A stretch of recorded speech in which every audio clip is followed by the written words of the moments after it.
Good evening, नमस्कार, आदाब, सत श्री अकाल। आप सबका स्वागत है बियॉन्ड द हेडलाइंस में।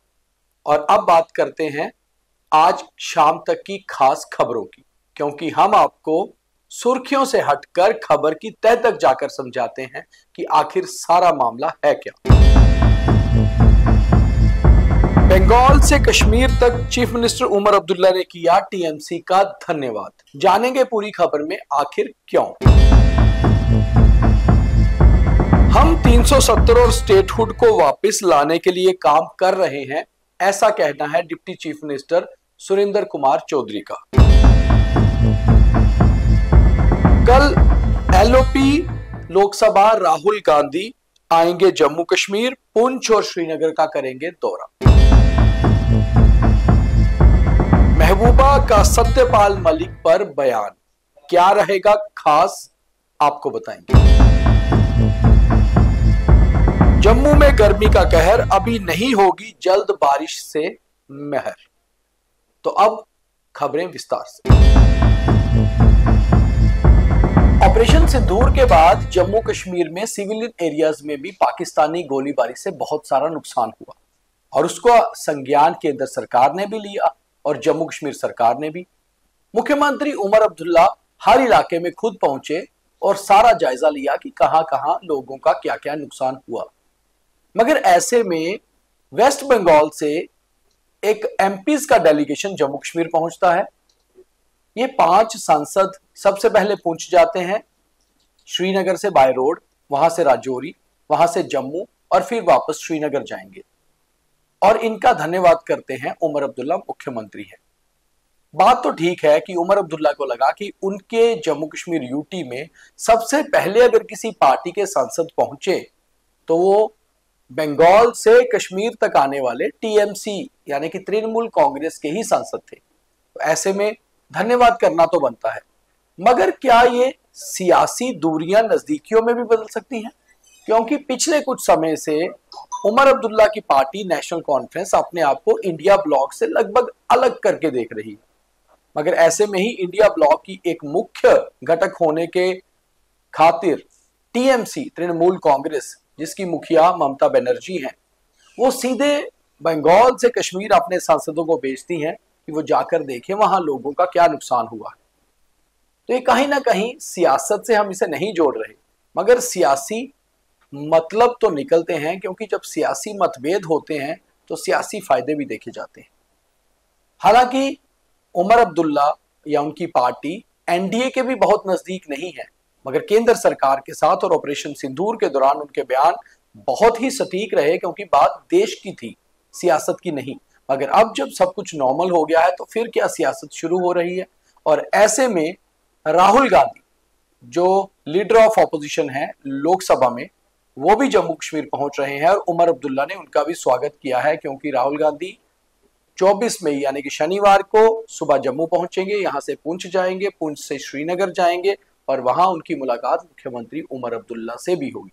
तो कहीं ना कहीं इंडिया ब्लॉक के ज्यादातर घटक जो है वो इन इलाकों में पहुंच रहे हैं। क्या इसके पीछे कुछ सियासत है या मात्र देश की ही बात हो रही है, ये देखना बहुत अहम होगा। हम 370 और स्टेटहुड को वापस लाने के लिए काम कर रहे हैं, ऐसा कहना है जम्मू कश्मीर के deputy chief minister Surendra Kumar Chaudhary का। सुरेंद्र चौधरी दरअसल कहीं एक सभा में बोल रहे थे और उन्होंने बोला कि हम अभी भी अपने रेजोल्यूशन पर, अपने बयानों पर, अपने मुद्दों पर अडिग हैं और हम स्टेटहुड को वापस लाने के साथ साथ 370 भी वापस लाएंगे। हालांकि जब ऑपरेशन सिंदूर की बात हुई थी या उससे पहले पहलगाम हमला हुआ था और एक दिन का स्पेशल सेशन 28 अप्रैल को जम्मू में लगा था, तो उस समय जम्मू कश्मीर के मुख्यमंत्री उमर अब्दुल्ला ने बहुत साफ कहा था ये रिकॉर्ड में कि मेरी सियासत इतनी छोटी नहीं है कि मैं इस मौके का फायदा उठाकर स्टेटहुड बहाली की बात करूं।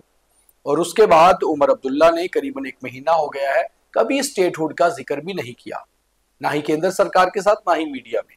मगर उन्हीं के डिप्टी चीफ मिनिस्टर वापस स्टेटहुड का राग अलाप रहे हैं, तो कहीं ना कहीं कुछ सियासत तो नजर आ रही है, या फिर ये उनका निजी बयान है, ये पार्टी को देखना होगा। Leader of opposition Rahul Gandhi Jammu Kashmir में पहुंचकर क्या बात करेंगे ये बहुत अहम रहेगा, क्योंकि ऑपरेशन सिंदूर के बाद जहां बीजेपी तिरंगा रैली निकाल रही है, वहीं कांग्रेस जय हिंद रैलियां निकाल रही है। मगर कहीं ना कहीं फॉरेन मिनिस्टर एस जयशंकर के बयान को लेकर कांग्रेस बीजेपी को घेरने की कोशिश कर रही है। ऐसे में जम्मू कश्मीर का एक दिन का दौरा करने पर राहुल गांधी क्या बयान देंगे, देखना बहुत अहम होगा। और कल राहुल गांधी जम्मू कश्मीर पहुंच भी रहे हैं, पुंछ और उसके बाद कश्मीर। तो ये देखना होगा, उमर अब्दुल्ला के साथ भी मुलाकात होगी और खास तौर पे राहुल गांधी ऑपरेशन सिंदूर पर क्या बोलते हैं, ये देखना बहुत ही अहम हो जाएगा कांग्रेस की अगली सियासत को देखते हुए। महबूबा मुफ्ती पीडीपी की अध्यक्षा हैं और पीडीपी अब केवल 3 सीट्स के साथ जम्मू कश्मीर में एक छोटे से विपक्ष की भूमिका निभा रही है।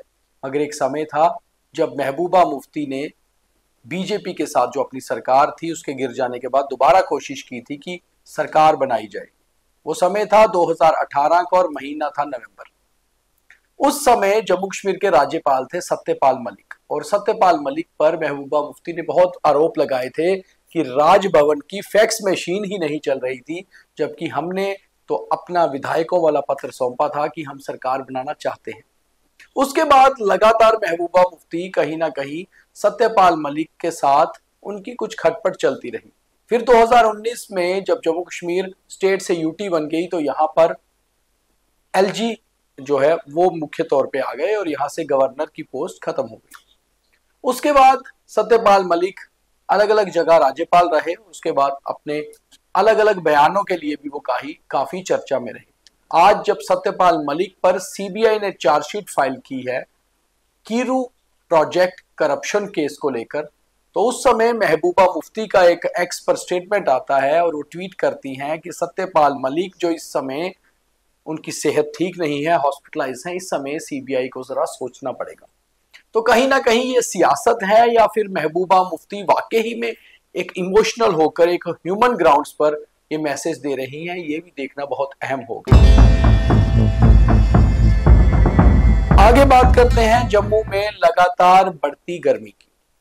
तो जम्मू में अगले 15 दिन तक शायद अभी कोई मौसम से ज्यादा निजात नहीं मिल पाए, ऐसा मौसम विभाग के एक्सपर्ट्स का कहना है। लगातार पारा 40 से ऊपर चल रहा है और लू के थपेड़ों से लोग परेशान हैं। मगर ऐसे में तूफान की बहुत ज्यादा संभावना है। 2 दिन पहले जिस तरह दिल्ली, एनसीआर और पंजाब में तूफान आया और श्रीनगर में भी, उसने ये बहुत कुछ साफ कर दिया कि इस बार वेस्टर्न डिस्टर्बेंस हो या कुछ और, कहीं ना कहीं मौसम में गड़बड़ी और खराबी चल रही है। इसलिए दिन में गर्मी भी परेशान कर सकती है और किसी शाम तूफान भी आ सकता है, और अपना बहुत ख्याल रखिएगा। बहुत बहुत धन्यवाद। ये थे आज शाम तक की खास खबरें। अब थॉट ऑफ द डे, और अब थॉट ऑफ द डे यानी कि आज का ज्ञान। There is no shortcut to success. अगर आपको कामयाब होना है तो आपको मेहनत करनी ही है, क्योंकि बिना मेहनत के कोई भी रास्ता कामयाबी की तरफ नहीं जाता। इक्का दुक्का कभी किस्मत आपका साथ दे सकती है, मगर अल्टीमेटली आपको मेहनत ही है जो शिखर तक पहुंचाएगी। इसलिए मेहनत करिए, आगे बढ़िए और बाकी किस्मत और ऊपर वाले पर छोड़ दीजिए। कामयाबी जरूर आपके हाथ लगेगी। तो ये आज का ज्ञान और आज का बीटीएच यहीं समाप्त। कल फिर मिलेंगे कुछ खास खबरों के साथ। तब तक के लिए धन्यवाद। जय हिंद।